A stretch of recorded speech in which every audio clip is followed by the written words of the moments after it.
Humankind cannot gain anything without first giving something in return. To obtain, something of equal value must be lost. That is alchemy's first law of equivalent exchange. In those days, we really believed that to be the world's one and only truth.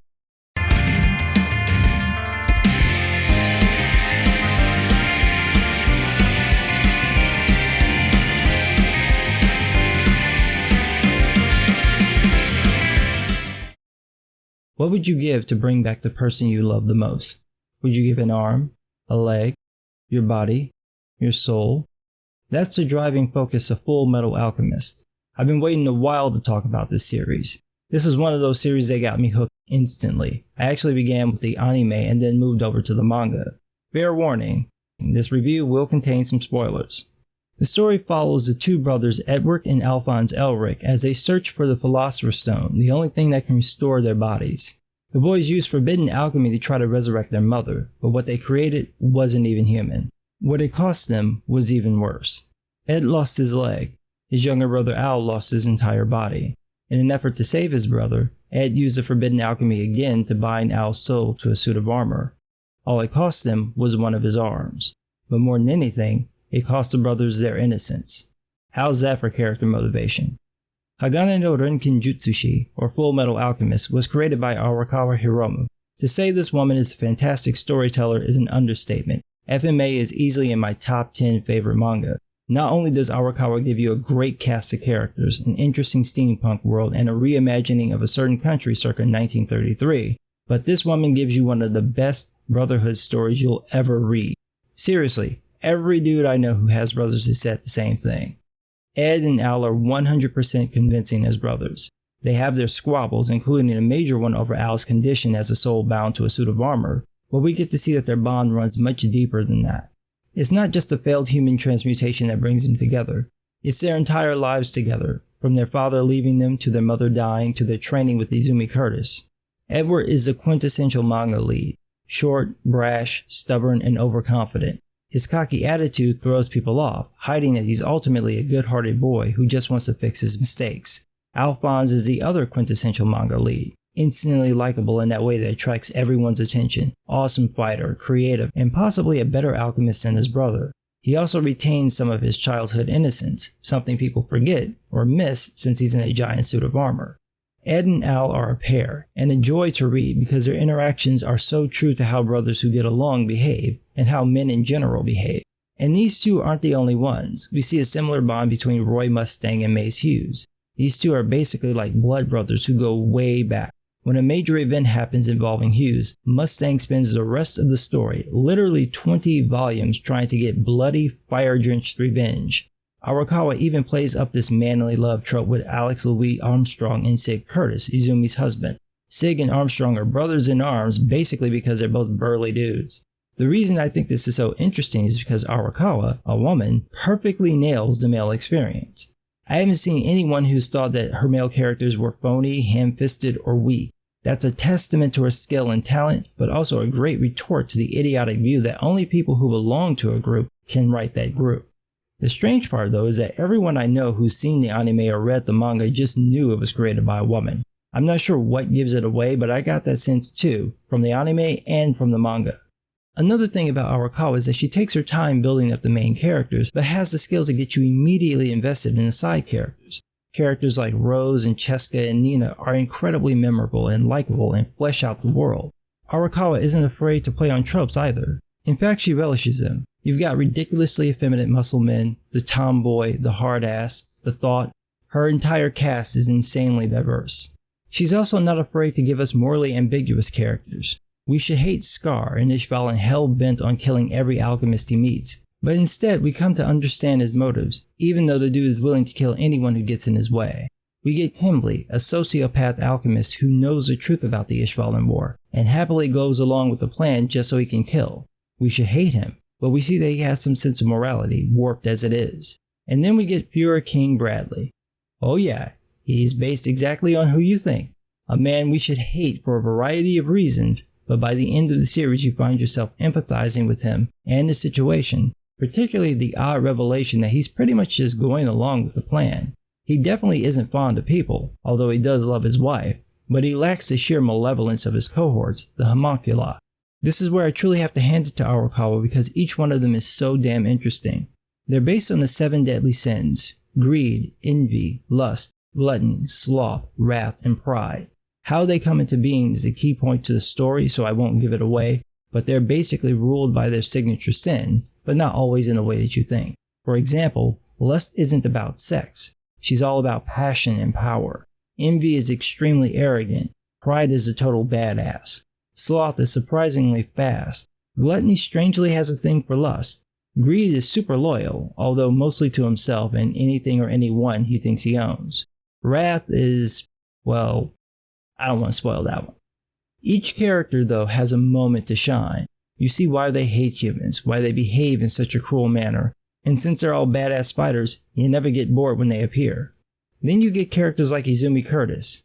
Izumi is a typical strong woman who can beat down whole groups of men, but when they ask who she is, she proudly shouts, "I'm a housewife." She's also the one who taught Ed and Al all about alchemy and how to fight. That's a great way of introducing a solid female character without diminishing her or the male characters. Then you get characters like Armstrong, the massive burly dude who looks like he's all about brute force but turns out to be a softie at heart, and is one of the few state alchemists who took issue with the genocide of a certain group of desert-dwelling monotheists. Where Arakawa truly soars, however, is in her artwork.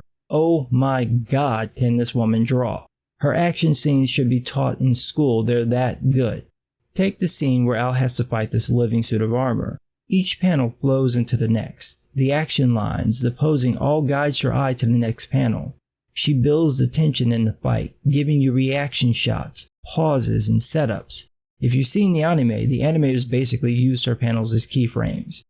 And most of the fights are like this. Her staging just pulls you right in and you find that you can't turn the page fast enough to keep up the pace with the flow.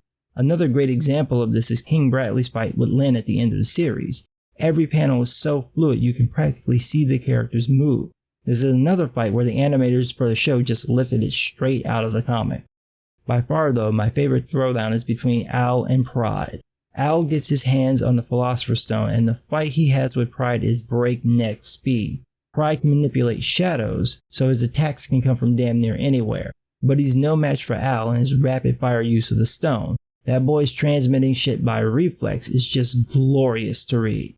Arakawa also soars at visual storytelling. One of my favorite scenes is where Ed and Al finally meet Izumi again, and she realizes what they've done.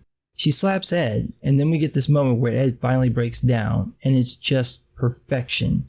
You could take out all the dialogue, and the scene still works. Another favorite scene, and this one's a bit of a spoiler, is when Hawkeye thinks Mustang is dead, and she unloads every gun she has into Lust, who keeps regenerating. As Hawkeye runs out of bullets, she breaks down, and again, it's all visual storytelling. You can just feel the heartbreak. Look at that. Gorgeous. The series is full of moments like these where the characters' expressions and body language tell you everything you need to know. Arakawa is even able to pull this off with Al, and he's in a frickin' suit of armor. All those things alone would have made the manga a success, but the world building takes it to another level by envisioning a world where a certain European country won World War II instead of losing it. In this world, the landlocked nation of Amistris won the major war against their enemies, a war set off by the death of a child at the hands of an Ishvalan, a group of desert-dwelling monotheists. I wonder who they're based on. This resulted in the wholesale genocide of the Ishvalans by Amistris using their alchemists as weapons of war. When the country rebuilds after the war, creating a massive city capital, doesn't that look familiar? And assigning their weapons of war to positions of state alchemists, don't those uniforms look familiar? The entire enterprise is headed by King Bradley, who everyone calls Führer, and he looks exactly like who you think he does. What's so damn interesting is that we follow the state alchemists, mostly because Ed decides to join them because they control most of the information about alchemy. We spend the bulk of the story with them, learning about their histories and relationships, and basically come to love these characters. Then we find out that all the state alchemists and their subordinates that we've met and come to love, from Mustang to Armstrong to Hawkeye to Hughes, murdered an entire race of people. What's so clever about this is that by the time you learn this, you're so invested in the characters that you don't immediately hate them. Instead, you try to understand the situation they were in, the guilt or lack thereof, and how it's changed them. To add to this, Arakawa reviewed interviews and war documentaries and actually spoke to World War II vets when writing that portion of the story. That's a testament to her desire to tell a great story, but also to keep it real. At no point does she make excuses for the war. She lets each character express their own feelings about what they saw and did. That's a really key point, so I'll repeat it. At no point does Arakawa make excuses for the war. She lets each character express their own feelings about what they saw and did. I'm sure she's got her own views about genocide, but whatever they may be, they're not obvious in the story. She lets her characters act true to their nature instead of using them as sock puppets and soapboxes to spout her political views. That allows the reader to draw their own conclusions about the story, decide with or against whomever they want, and to appreciate the actual nuance that goes into this type of conflict. That's damn good storytelling. Now, as I said before, Ed joins the State Alchemist to learn more about alchemy, and he's basically allowed to do what he wants. There's a plot reason for this that I won't spoil, but where we begin the story is seeing Ed and Al tracking down info on the Philosopher's Stone. They find one, but it turns out to be a fake that's being used by a Shiesty priest to manipulate people. This story does a great job of setting up Ed and Al and showing how Ed is a little arrogant, very stubborn, and has a height complex because he's short for his age. We see that Al is the more compassionate of the two, still basically a kid, but savvy enough not to be too easily tricked. He's also got a thing for cute animals. What I love about the intro into the series is that it sets up the world within the first 100 pages. We get to see how Ed's position allows him to navigate the country. We see that not everyone is happy with the way the country is run or how the genocide went down. We see how religion plays out in the world. We get a pretty good idea that there's a broader plot at hand and that many of these things that are happening in the country, including the Ishvalan War, were orchestrated by the homunculi. All this within the first 100 pages. This goes to show that you don't need volumes to world build. You just need to drop enough info to ground the story, and then we're off. To further flesh out the world, Arakawa brings in Automail. Automail is an armored prosthetic that connects to people's nerves. It started out as battle armor and then moved over to a more practical use. The large number of injuries from the war caused an uptick in requests for Automail, creating a massive industry for it. Ed and Al just happen to live near a great Automail mechanic, who eventually does the arm and leg surgery on a 10-year-old Edward when he decides he wants to join the State Alchemist in an effort to restore his brother's body. The Automail is a nice bit of steampunk and gives Arakawa some room to have some crazy character designs. It also solves the problem of having the main character with 2 missing limbs and another one without a body. It's also a good way of showing how small changes in our world would create major divergences. Since alchemy exists, chemistry becomes a basic tool. It makes sense that things like steam engines would still come along. At the same time, because it's only natural for people to try to use alchemy on the human body, people will still gain a similar level of knowledge about how the body works. They may even develop a greater understanding since they know more about how the body breaks down into elements. It's not a stretch to think that people would start trying to do things with the nervous system, combine that with their limited industrial technology, and create something like Automail. Alchemy, however, is a completely different matter. It basically replaces modern chemistry, using complex formulas set inside transmutation circles that allow users to alter the properties of objects. Alchemy is ruled by the laws of equivalent exchange. In order to create, something of equal value must be given. Usually this means that you need the elements of whatever it is you want to create. The transmutation is also limited by the complexity of the alchemic formula. The more complex formula, the more you can do. All alchemy is done within the transmutation circle that contains that formula. The cool part, though, is that the circle doesn't have to be drawn every time. People can have tattoos on their skin, stitch them into gloves, etch them onto metal, whatever. Then there are people like Ed who simply clap their hands together to do alchemy. You think that they're breaking the rule, but they're not.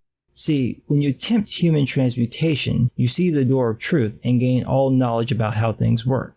But you've got to give up something for that knowledge, part of your body. That sacrifice, however, makes your body the human transmutation circle. So by putting his hands together, Ed completes the circle. As long as he knows what he wants to transmute and how to do it, he can basically do alchemy at will. This is also another key point in the story because it's a dead giveaway whenever you see someone clapping their hands together what they've done. Then there's the Philosopher's Stone. It bypasses the laws of equivalent exchange. Or does it? Without spoiling the story, the stone is made of a specific thing. And since that thing can be anything, you can essentially make anything with the stone.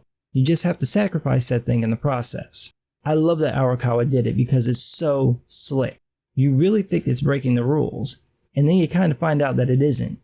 Now I'm leaving out a ton of stuff, partly because the series is so long, 27 volumes, and I can make several videos and still only scratch the surface about what makes this series so cool. The other reason though is that I don't want to spoil anything. But if you're still debating about picking up the series, let me spoil one thing. Let's talk about Scar, Sho Tucker, and Sho's daughter Nina. Oh, that sound you're hearing is just the weeping hearts of everyone who's read the book or watched the shows. Don't mind them. Scar is an Ishvalan set on revenge against the State Alchemist. He's going through the country killing them, essentially acting like Magneto in X-Men First Class. Scar hates alchemy. He actually considers it blasphemous against God, yet that's his weapon of choice, and that's because the tattoo on his arm is a transmutation circle. Specifically, it's half a transmutation circle, the part that deconstructs. This lets him deconstruct anything that he touches, from objects to people. He can even neutralize other alchemy. How this ties in with Ed and Al is that they go to visit Sho Tucker, known as the Sowing Life Alchemist, to find out information about the Philosopher's Stone. Tucker is the only alchemist to successfully create a chimera, a being made of transmuted animals that could talk. Of course, the only thing it ever said was, "I want to die." Tucker has a little girl Nina, and a huge shepherd dog that constantly jumps on Ed. Nina takes to the Elric brothers quickly, calling them both Nissan or Big Brother. While the brothers are there, we learn that Tucker is about to have his license taken away because he wasn't able to create another talking chimera, and the powers that be are getting impatient. The brothers keep dropping by to study in his library, hoping to find out something about the stone. One day when they show up, Tucker has a surprise. He's managed to create another chimera, and the brothers are amazed, especially when they learn the chimera can talk. So like any kid, they try to get it to say their names. And it says Al's no problem. And then Edward is like, "Can you say mine? Can you say Edward?" And the chimera is like, "Edward, Big Brother."